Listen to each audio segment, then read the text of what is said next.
Selamat pagi semua, halo semua yang ada di video kali ini. Kembali lagi di acara kita yaitu True Talk Show. Nah teman-teman, kali ini kita akan membahas sedikit berbeda nih. Kita akan membahas beberapa dari pahlawan-pahlawan yang ada di Indonesia nih dalam talk show ini, yang pasti sudah dipimpin oleh mentor-mentor yang sangat baik. Ada Kak Abdul, ada Kak Dio, ada Kak Fahriza, ada Kak Farhan, ada Kak Musdalifah, dan ada Kak Nur Fitri yang akan memberikan materi nih pada talk show kita hari ini. Nah, nantinya mereka akan menjelaskan satu persatu tentang pahlawan-pahlawannya. Ya, jadi materi kali ini adalah peran dari pahlawan daerah maupun pahlawan nasional untuk mempertahankan kemerdekaan Indonesia. Gimana sih peran-perannya? Ya kita langsung aja ke yang pertama nih, yaitu ada dari Kak Dio yang akan menjelaskan perlawanan dari Imam Bonjol. Kira-kira perlawanannya apa aja tuh ya? Ini disimak dari video Kak Dio. Imam Bonjol memiliki peran penting dalam melawan Belanda ketika Perang Padri yang terjadi pada tahun 1803 hingga 1838. Imam Bonjol lahir di Bonjol, Pasaman, Sumatera Barat pada tahun 1772. Ia merupakan anak dari pasangan Bayanuddin dan Hamatun. Sejak 1800 hingga 1802, Imam Bonjol menimba dan mendalami ilmu-ilmu agama Islam di Aceh. Nah itu dia teman-teman, penjelasan dari Kak Dio yang menjelaskan sedikit tetapi langsung secara inti dan juga jelas guys. Langsung aja kita langsung ke mentor selanjutnya, yaitu Kak Fahriza yang akan menjelaskan tentang perlawanan dan peran dari Cut Nyak Dien dalam mempertahankan kemerdekaan Indonesia. Gimana? Ya langsung aja, ini dia Kak Fahriza, dipersilahkan. Cut Nyak Dien. Beliau lahir di Lampadang, Aceh tahun 1850. Ayah dan suami dari Cut Nyak Dien adalah pejuang kemerdekaan. Ketika Belanda menduduki kota Aceh, Cut Nyak Dien berpisah dengan ayah dan juga suaminya. Cut Nyak Dien menjadi orang yang ditakuti oleh Belanda dan orang yang paling dicari oleh Belanda karena Cut Nyak Dien ini mengancam keberadaan dari kolonial Belanda di Aceh. Cut Nyak Dien perannya sangat penting, yaitu meningkatkan moral semangat pejuang Aceh. Dan sampai-sampai ia dijuluki oleh Sri Kandi nilai keteladanan dan pejuang yang gigih. Dan pada akhirnya Cut Nyak Dien dikhianati oleh anak buahnya sendiri, yaitu Panglot, yang memberitahu keberadaan dari Cut Nyak Dien. Lalu Cut Nyak Dien ditangkap oleh Belanda dan pada akhirnya diasingkan ke Sumedang, Jawa Barat.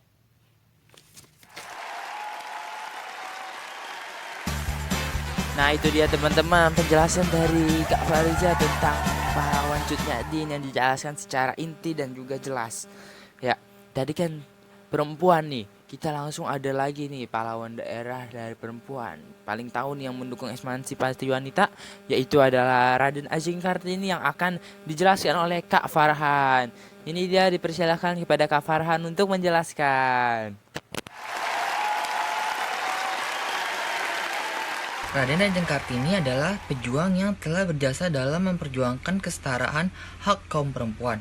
Latar belakangnya sebagai priai atau bangsawan Jawa tidak membuatnya tunduk kepada aturan yang dinilai konservatif. Kartini gigih mendirikan sekolah wanita dengan nama Yayasan Kartini pada tahun 1912. Selain itu, pemikiran progresif juga menggambarkan inti perjuangan kaum wanita untuk merdeka. Nah itu dia teman-teman, penjelasan dari Kak Farhan tentang Raden Ajeng Kartini. Ya, tadi kan kita udah membahas pahlawan daerah nih, kita langsung aja habis ini kita membahas pahlawan nasional yang udah ditunggu-tunggu. Ini ada 3 mentor kita yang sangat baik dan sangat jelas pastinya dalam penyampaian materinya, yaitu dari Kak Abdul, mana suaranya? Dan juga ada lagi Kak Musdalifah. Dan yang terakhir ada Kak Nur Fitri yang akan menjelaskan beberapa peran dari pahlawan nasional. Ya, ini dia penjelasannya dari Kak Abdul yang pertama kali. Sutomo atau lebih dikenal dengan Bung Tomo Bung Tomo lahir di Surabaya pada 3 Oktober 1920 dan wafat di Padang Arafah, Saudi Arabia pada 7 Oktober 1981. Bung Tomo adalah pahlawan yang terkenal karena peranannya dalam membangkitkan semangat rakyat Surabaya untuk melawan kembalinya penjajahan Belanda melalui tentara Nica yang berakhir dengan peperangan 10 November 1945 yang hingga kini diperingati sebagai Hari Pahlawan Nasional. Bung Tomo juga memiliki semboyan khas untuk membakar semangat rakyat Surabaya, yaitu merdeka atau mati.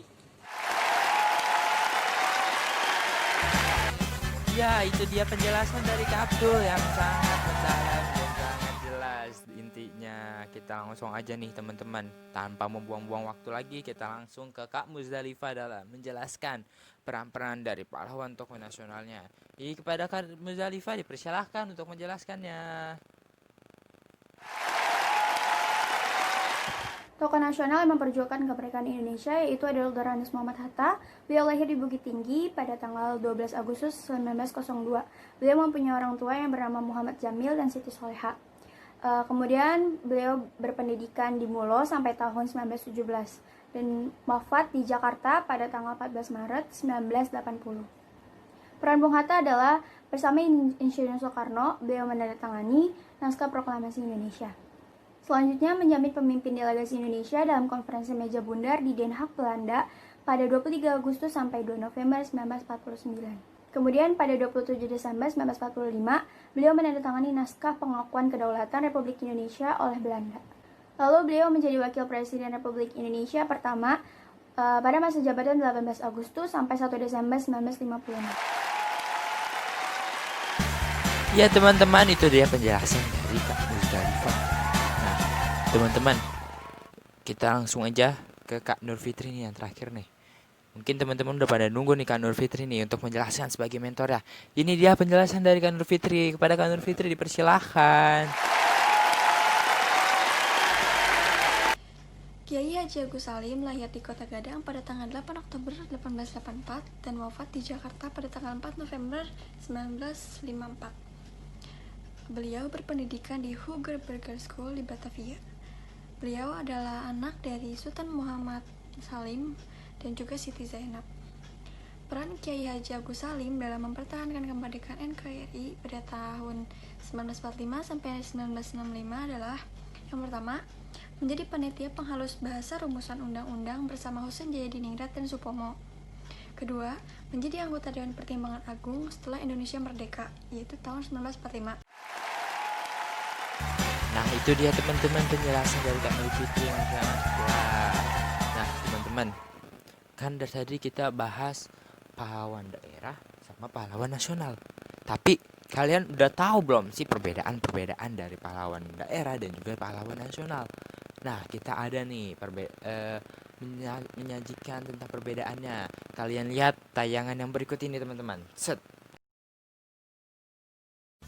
Ya itu teman-teman dari penjelasannya. Ya kita udah bisa nih guys, sudah di penghujung acara dari Talk Show kali ini. Saya selaku MC Kak Rival pamit undur diri. Mohon maaf apabila salah kata yang diucapkan. Dan juga kita akan menyajikan beberapa soal nih guys di akhir video yang akan kalian tebak-tebak nih kira-kira apa nih jawabannya nih. Ya, saya Rival pamit undur diri dan sampai jumpa di Talk Show selanjutnya. Selamat pagi semuanya.